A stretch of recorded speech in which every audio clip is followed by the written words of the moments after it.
Hola gente de YouTube. Hoy les traigo la crítica de Spider-Man de regreso a casa. En esta crítica de Spider-Man de regreso a casa, nos disponemos a analizar la película ya no desde un punto de vista cinéfilo, aunque algo de eso hay, sino más bien desde el punto de vista friki y también aficionado a Spider-Man y a los cómics de Marvel. Esto es, vamos a señalar su acierto al tomar el material original de referencia, los cómics de Stan Lee, Steve Ditko y John Romita Sr., así como las revisiones de autores posteriores como Brian Michael Bendis, alias. Y es que, os vamos adelantando, Spider-Man de regreso a casa es una película construida en base a numerosos easter eggs, con un trabajo muy elaborado en torno a los cómics, que desprende ese amor por el material original, a pesar de adaptar libremente algunos elementos, en un intento de contar cómo es el tercer Spider-Man del siglo XXI, el Peter Parker de Tom Holland. Para empezar, tenemos que tener en cuenta algo que ya llevamos comentando mucho tiempo. El universo cinematográfico de Marvel, no es el de los cómics, sino que transcurre en una dimensión paralela a la de estos, conocido como Tierra 1999. Esto es un mundo oficial de Marvel, pero ofrece versiones distintas a los de los cómics tradicionales. De ahí que ciertos elementos no sean iguales, pero tengan la misma validez sobre el papel. Por ejemplo, que Tia May no sea una anciana desvalida, sino que la encarne la siempre apabullante Marisa Tomei. Dicho esto, hemos de tener en cuenta que esta versión de Spider-Man de Luke no es, propiamente dicha, original. Es deuda de tres corrientes principales. La primera, el Spider-Man clásico, firmado por Stan Lee, con dibujos de Steve Ditko y John Romita Jr. Las aventuras de este periodo, recogidas entre el tomo Marvel Gold de Spider-Man, Poder y Responsabilidad y el tomo Marvel Gold, Spider-Man si este es mi destino. Son una base de la película, ya que la historia juega enormemente con la problemática original de los cómics, en la que Peter se las veía y se las deseaba para llevar una doble vida. Algo que, por cierto, le generaba tremenda angustia y fracasos en su vida social, profesional y familiar. Y no veáis, además, los easter eggs y las referencias a estos cómics que encontramos en la cinta. Por no mencionar la versión del tema principal, sospechosamente parecida a otra canción de Spidey, el Spider-Man de John Batch beata lectura clásica, presentando como nunca antes en el cine la dificultad de Spidey para poder conciliar su identidad como Parker y a la vez desarrollar su carrera como justiciero. Además, incide en una faceta que desde la época de Raimi no se había tocado mucho ni en cine ni en series animadas: la baja extracción de Peter. Peter no vive con su tía en Manhattan, en un piso céntrico, sino que vive en el barrio obrero de Queens.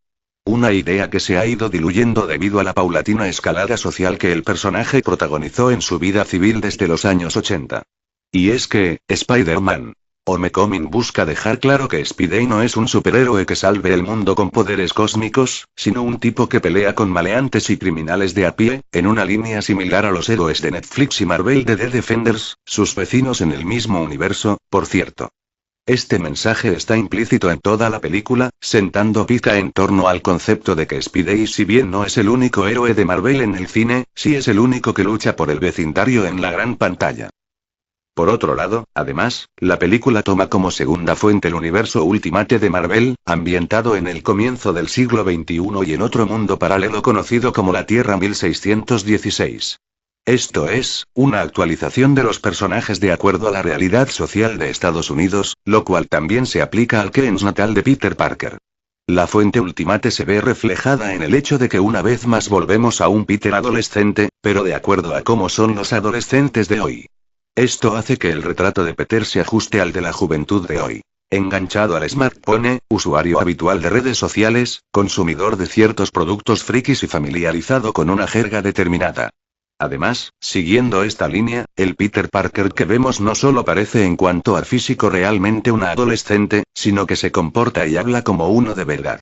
De hecho, su personaje muestra problemas de verdad de un chico de su edad, a matacaballo entre la madurez y la infancia, otro elemento recurrente de las aventuras clásicas de Spider-Man, que debido a la evolución natural del personaje, se ha perdido, pero que la serie de cómic Ultimate Spider-Man recicló, erigiéndose gracias a ello en uno de los pilares de la línea. Esta tendencia, por cierto, se ve reforzada por la tercera fuente, la menor. Se trata de las series animadas que hemos visto en los últimos 15 años. Desde Espectacular Spider-Man, hasta la próxima serie de Disney XD sobre el Hombre Araña. Si bien las referencias son fuentes menores, alimentadas por Ultimate, también son las que reafirman el intento de modernizar y actualizar a Peter Parker en un contexto contemporáneo. Prueba de que la línea Ultimate es una de las principales fuentes también es el hecho de que ciertos personajes es la participación de Donald Glover y cómo esta sugiere la existencia de Miles Morales, el personaje que está llamado a ser el sustituto de Peter si a este le pasase algo. Esto es, el Ultimate Spider-Man de ascendencia afroamericana. Y no es el único. Si estáis atentos descubriréis algunos otros guiños al universo Ultimate. Además, la película cuenta con huevos de Pascua a tutiplén. El comiquero de toda la vida lo disfruta como un enano, ya que no son cosas tan evidentes como la muerte de Gwen Stacy, pero sí referencias muy emblemáticas y buscadas, que harán sonreír al aficionado de siempre.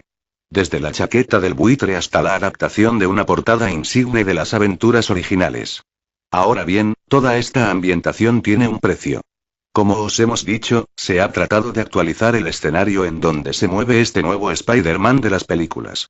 Esto implica ciertos cambios de roles de género, la etnicidad de los personajes o incluso ciertos cambios de carácter o de edad. En particular hemos de señalar que los compañeros de Peter, Flash Thompson y otros, no se parecen a los clásicos. Esto mosqueará al fan de Bunker y Grupo Duro, que espere una canonicidad exacta respecto a los cómics. Sin embargo, en honor a la verdad, el cambio no parece arbitrario sino bien llevado. Y es que la película, como ya os hemos dicho antes, se aleja bastante de las anteriores versiones del personaje, convirtiendo Keynes en un personaje más y centrándose en un aspecto determinado: el barrio y el sentimiento de clase social de Spidey. Esto sería imposible si no se hiciera un retrato más bien acertado del mundo que rodea a Spidey, aunque el cordero sacrificial sea precisamente la fidelidad y exactitud al canon de un cómic de hace casi 70 años y al tipo de sociedad que reflejaba, con su propio tejido étnico-social. Por otro lado, esta característica también se extiende al Adrian Toomes / el buitre que interpreta Michael Keaton, el villano de Spider-Man. De regreso a casa. Lejos de mostrarnos un villano torturado, o un pelele aleatorio al que eliminar al final de la trama, como un antagonista de Spider-Man, las motivaciones del enemigo del héroe son mundanas y en cierta manera comprensibles, lo cual le dota de cierta entidad, al permitir al espectador a empatizar con él. Y es que Toomes está tan bien llevado, que su fidelidad exacta nos la trae al pairo. Tanto, que gracias a él no echamos de menos a otros villanos clásicos como Octopus o el Duende Verde, que en principio no veremos por el UGM. Buena parte del éxito de Toomes se debe al trabajo de Keaton, pero también al guión. La historia nos proporciona un villano a la altura para una aventura seminal que sirve para desarrollar al protagonista y crear una continuidad, articulándose no solo con el resto del UGM, gracias a menciones y cameos, sino también creando nuevos puentes para expandir el universo de Spidey. Aunque este malo no es fiel al cómic en todos los sentidos, sí resulta una actualización y puesta al día óptima del antagonista, toma muchos elementos propios de un personaje que, en cierta manera, no es el peor de los villanos de Spidey, algo que refleja la película. Y hablando de villanos. Abrid bien los ojos, porque se mencionan y aparecen muchos personajes que tienen papeletas para volver en la segunda temporada, ya con un traje más comiquero propiamente dicho. Al margen de estas consideraciones, otro punto a tener en cuenta es que este Spider-Man no es el típico héroe que le sale todo bien. Spider-Man. De regreso a casa, afortunadamente, no vuelve a ser una película de orígenes ni nos vuelve a contar lo de Araña ni la muerte de Tío Ben. Aunque se mencionan ciertas cosas, se dan por hechas ya. Sin embargo, un tema que se desarrolla es el carácter novato de Spider-Man, su curva de aprendizaje y su evolución a lo largo de la película. Algo que se echaba de menos en otras cintas, en donde prácticamente era un héroe hábil a los pocos minutos de cinta. De la mano de esta idea, también destacamos que no esperéis grandes acrobacias ni las columpiadas propias de otras películas. Esta cinta hace honor a su nombre, de regreso a casa / baile de graduación. Se supone el tránsito de Spider-Man y trata de mostrar cómo no le veremos subir a rascacielos hasta la próxima película. Por el momento, es un héroe de andar por casa. Esto puede ser un jarro de agua fría para quien busque espectacularidad y vértigo, pero en conjunto, esta humildad de presupuesto ha sido una buena decisión de estilo para narrar coherentemente los primeros pasos del asombroso Spider-Man.